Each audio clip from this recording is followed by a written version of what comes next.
Today, we're continuing to work on dialogue punctuation. Yesterday, we put a dialogue tag, that's words like Jeremy grumbled, before the words the character said. We noted that you need a comma separating the tag and the quotation. Jeremy grumbled, comma, and then start the quotation with a capital letter. In writing, it's really more common to see the dialogue tag after the words of the character. Notice that I can flip the words of the tag. I can say Jeremy grumbled, or I can say grumbled Jeremy. The word Jeremy is capitalized because it's a name, but the word grumbled would not be. The words of the tag generally are not capitalized. So in the second panel, his dad asked is not capitalized, or asked his dad. None of those words are capitalized.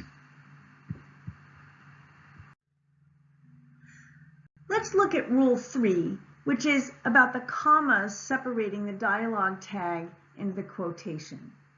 Yesterday it was simple. The dialogue tag came first, then there was a comma, then there was the quotation.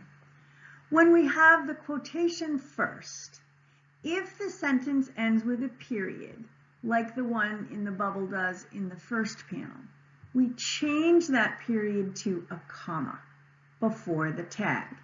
I don't really have a great explanation for why we do this. It's kind of in the middle of the sentence, so it doesn't make sense to have a period there. But you change it to a comma when there's a period. However, when the quotation, like in the second panel, is a question, we leave the question mark there. We don't change it to a comma. And we do this because otherwise your reader wouldn't know how to read that sentence. If it doesn't have a question mark at the end, you don't raise your voice. You don't say, why? Does your back hurt? His dad asked. If there was a comma there, you'd say, why? Does your back hurt? His dad asked. It just doesn't make as much sense. So we leave the question mark before the tag.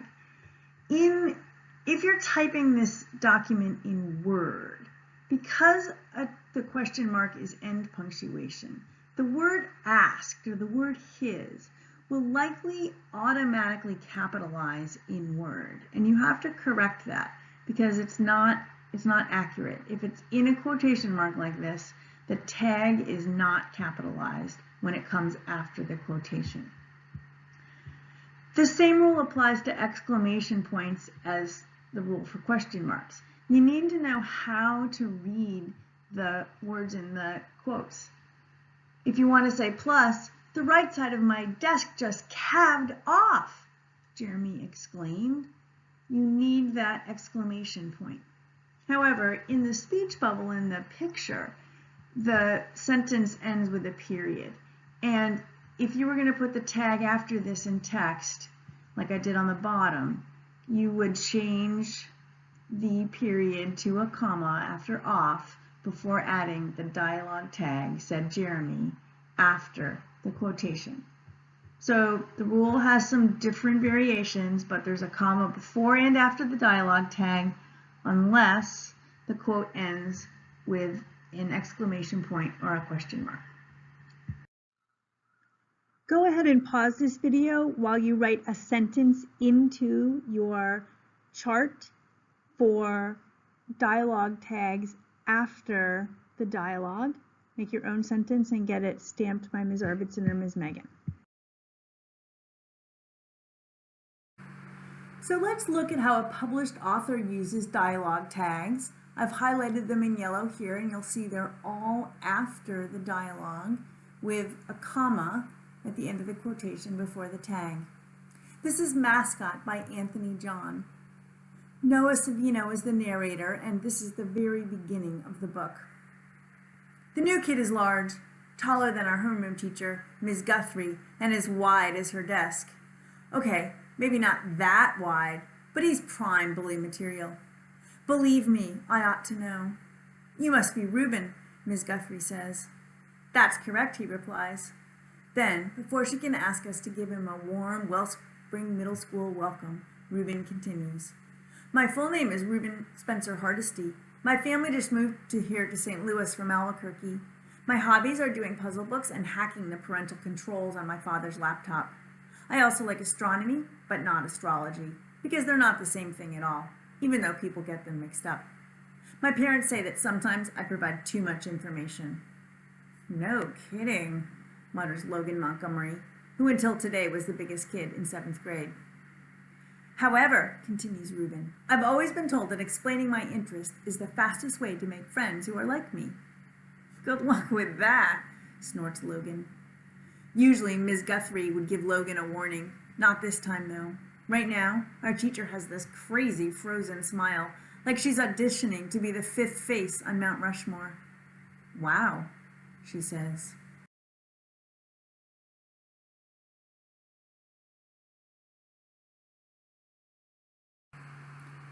The story continues. Reuben goes on to tell the class that kids at his old school called him double wide, and he's assigned to sit next to Noah. I want you to look at the blue and green text here, because at this point, the author stops using dialogue tags. This is an exchange between double wide and Noah, and you can tell who's talking because there's a new line every time, or a new paragraph every time a new speaker speaks. Double wide sat down. He places his book bag gently in his lap and turns to me. You're in a wheelchair. So there's his words, just in quotation marks. There's a new paragraph, it's indented. I roll my eyes. So there's a little line of action, and instead of a speaker tag like I say, you're very observant, there's just the action and then the direct quotation. And we can follow who it is, just like we did yesterday in the PAX excerpt, because they're just alternating back and forth, two speakers speaking. You'll be glad to hear there's no more rules, but there are a couple of hints we want to give you, and we're going to use this text from Nimona by Noelle Stevenson to do it. Nimona is this spunky little superhero wannabe, and she wants to apprentice herself or become an assistant to the evil dude Ballister Blackheart. So here's Nimona sort of applying for a job interview. Nimona says, "You're Ballister Blackheart, the biggest name in supervillainy. You're an inspiration." And Ballister Blackheart says, "Yes, well, I don't need a sidekick." Nimona replies, "Aw, come on, everyone has a sidekick these days."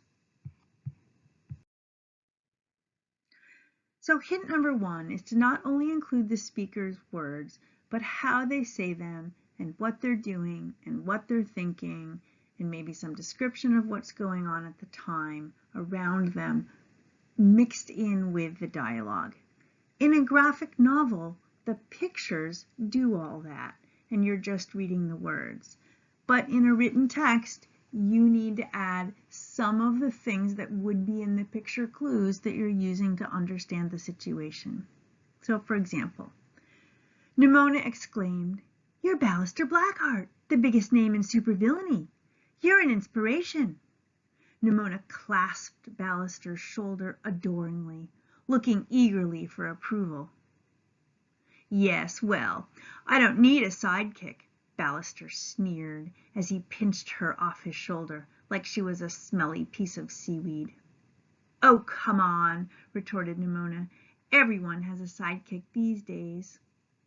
Okay, so the actions of how Ballister is holding her out with his arm extended, holding her by the nape of her, the neck of her robe, and some of the other clues you're going to have to write into the text.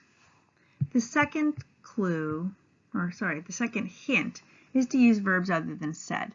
The verbs here were exclaimed and sneered and retorted, and those tell you a little bit about how the words were said, not just that they were said.